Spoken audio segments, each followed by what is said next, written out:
Monsieur le Président, Monsieur le Vice-président, mes chers collègues, le groupe socialiste républicain et citoyen votera pour cette délibération.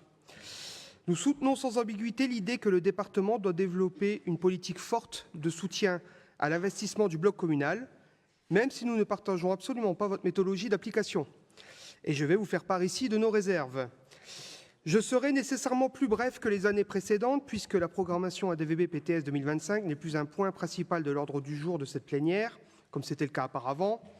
Si j'étais taquin, heureusement, Monsieur le Président, je ne le suis pas, je me demanderais si cela a un rapport avec le fait que les enveloppes ont sensiblement diminué depuis 2 ans. Prenons l'exemple de la DVB cette année.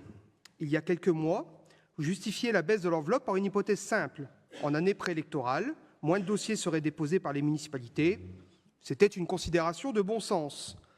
Cependant, si la dotation a fondu de près de la moitié, passant de 35,8 millions à 18,9 millions, le nombre de projets n'a pas diminué dans les mêmes proportions.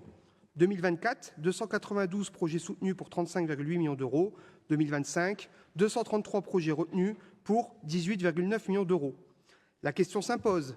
Les projets du bloc communal sont-ils 2 fois moins coûteux que les années précédentes ou sommes-nous 2 fois moins généreux? Peut-être un peu des deux. Nous sommes preneurs des tendances précises concernant ces demandes. Concernant les autres enveloppes, celle du PTS, qui s'était déjà singulièrement réduite l'an dernier, passant de 36,2 millions d'euros en 2023 à 25,5 millions d'euros en 2024, elle bénéficiera de 23,9 millions d'euros en 2025. On peut considérer que l'enveloppe se stabilise, mais à un niveau significativement plus bas. Ce qui m'a surtout alerté, et je l'ai évoqué lundi en commission, c'est le décalage flagrant entre les ambitions affichées et l'application du bonus Nord durable.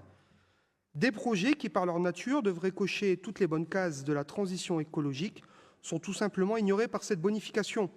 Alors, Monsieur le Vice-président, vous m'aviez demandé des exemples en commission lorsque je vous interpellais lundi dernier. J'en ai sélectionné 3, mais j'aurais pu en sélectionner beaucoup plus. Par exemple, un projet de rénovation énergétique d'une école maternelle, 241 456 € de travaux, 0 € de bonus Nord durable.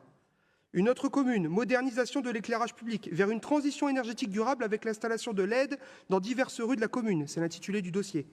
41 127 € de travaux, 0 € de bonus Nord durable.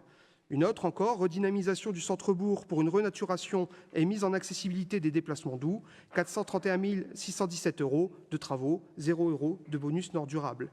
J'aimerais donc que vous nous éclairiez à partir de ces cas précis sur les critères d'exclusion qui empêchent ces initiatives d'y prétendre. Ce qui m'interpelle davantage, et ma collègue Céline Scavenec s'en a été fait l'écho ce matin, c'est la faible portée du levier que devrait être la bonification Nord durable. En ADVB, seulement 53 sur 233 projets bénéficient de la bonification. Elle ne représente que 836 820 €, soit une portion congrue de 4,41% de l'enveloppe totale. En PTS, c'est un peu mieux, avec 35 projets sur 85 subventionnés, mais la bonification ne représente là encore que 3,72% du montant global. En termes d'ambition pour la transition énergétique, ces chiffres sont un aveu, on repassera. À la lumière de ces constats, il me semble non seulement nécessaire, mais urgent de remettre à plat le dispositif Nord durable, afin qu'il devienne enfin un véritable levier d'investissement pour la transition écologique des communes. Pour le reste, je ne vous rappellerai pas ce que j'ai pu dire les années précédentes sur la politique de guichet, l'opacité des critères d'attribution ou le manque de mutualisation, des contraintes auxquelles la transition écologique nous obligera de toute façon à moyen terme. Alors je sais que Monsieur le Vice-président va me répondre comme les années précédentes que je suis dans l'opposition et qu'il n'y a pas de cogestion en la matière, mais je lui rappelle toutefois que le Code général des collectivités territoriales prévoit un droit à l'information des conseillers de cette Assemblée.